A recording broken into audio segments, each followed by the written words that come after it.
आऊज़ु बिल्लाहि मिनश शैतानिर रजीम बिस्मिल्लाहिर रहीम।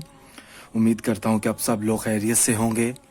आज मैं इस वीडियो में आपको चावलों के 7 दानों पर आपको एक ऐसा अमल बताऊंगा कि अगर आपके घर में रिज़्क नहीं आता, या रिज़्क में बरकत नहीं है, या कारोबार में बरकत नहीं है, या आपके हालात ठीक नहीं हैं, अगर आप में से कोई शख्स ये चाहता है कि उसके हालात ठीक हो जाएं, उसके रिज़्क में कोई कमी ना हो, उसके कारोबार में बरकत ही बरकत हो, चाहे वो छोटे स्केल के ऊपर कारोबार कर रहा है, चाहे वो बड़ा कारोबार कर रहा है, तो उस मकसद में कामयाब होने के लिए आपने 1 2 3 4 5 6 7 चावल के दाने लेने हैं, चाहे वो छोटे हों चाहे वो बड़े हों, कोई फ़र्क नहीं पड़ता।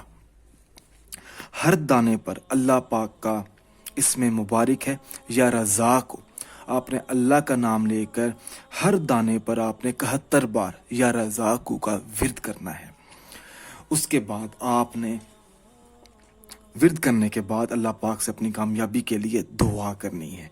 दुआ में सबसे पहले 71 बार या रज़ाकू का आपने विर्द करना है। उसके बाद आपने अल्लाह पाक से अपने रिज़्क के लिए दुआ मांगनी है। इंशाअल्लाह ताला जो शख्स ये अमल करेगा, अल्लाह पाक उसके रिज़्क में बरकत डालेंगे। अगर कोई ऐसी चीज़ है, या आप कोई और वजीफ़ा पूछना चाहते हैं, या कोई और पढ़ाई पूछना चाहते हैं, या अगर आपका कोई ऐसा काम है जो अभी तक नहीं हुआ, आप चाहते हैं कि उसका आपको हल मिल जाए, तो उस मकसद में कामयाब होने के लिए भी आप मुझसे रब्ता कर सकते हैं। आपको मेरा नंबर इस वीडियो की डिस्क्रिप्शन में आपको मिल जाएगा। जज़ाकल्लाह।